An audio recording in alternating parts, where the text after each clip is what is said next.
আজকের এই ফাহিমের জানাজায় সমবেত মুসল্লিয়ানে গ্রাম, রাজনৈতিক নেতৃবৃন্দ, ওলামায়ে গ্রাম সকলকে আমি শ্রদ্ধাসহ সালাম জানাচ্ছি। আসসালামু আলাইকুম রহমতুল্লাহ। আজকে আমরা নবীপুরবাসী লজ্জিত, আজকে নবীপুর রক্তাক্ত।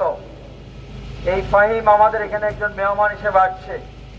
এই ইয়াবা ব্যবসায়ীরা সমাজকে যারা রন্ধ্রে রন্ধ্রে এই সমাজকে যারা বিভিন্নভাবে কুলুষিত করছে, আজকে সেই হায়নাদের কবলে একজন নিষ্পাপ, একজন অবুঝ শিশু আজকে আমাদের মাঝ থেকে এই দুনিয়া থেকে হারিয়ে গেছে। আমরা এই নবীপুরবাসী আমরা আমাদের বাসা হারিয়ে ফেলেছি। আজকে সারা নেট দুনিয়াতে নবীপুরকে নিয়ে, দেবীসিংপুর গ্রামকে নিয়ে লেখা হচ্ছে। আমাদের কোনো বাসা নেই। আমরা এই ফাহিমের আত্মীয় স্বজন যারা আছেন, আমরা আপনাদের কাছে ক্ষমা চাচ্ছি, আপনারা আমাদেরকে ক্ষমা করে দিবেন।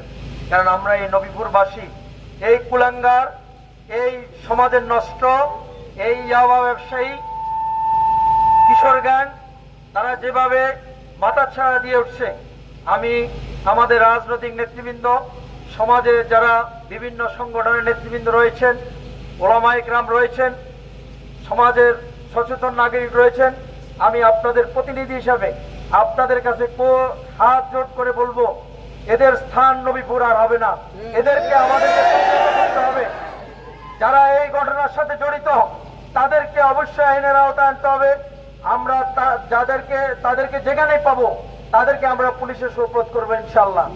এবং এই সুযোগে নবীপুরের যে সমস্ত গ্রামে, পাড়া, মহল্লায় যারা ইয়াবা ব্যবসা করে, ইয়াবা খায়, যারা কিশোর গ্যাংকের সাথে জড়িত আছে, তাদেরকে আমাদেরকে চিহ্নিত করে তাদেরকে আইনের আওতায় আনতে হবে। তাদের স্থান নবীপুরে নাই। আপনারা কি একমত আছেন? আমি আর বক্তব্য বাড়াবো না। আপনারা সকলে এই বিষয়ে আমাদেরকে সহযোগিতা করবেন। আমরা আপনাদের পাশে আছি ইনশাল্লাহ। খুদা হাফেজ। আসসালামু আলাইকুম।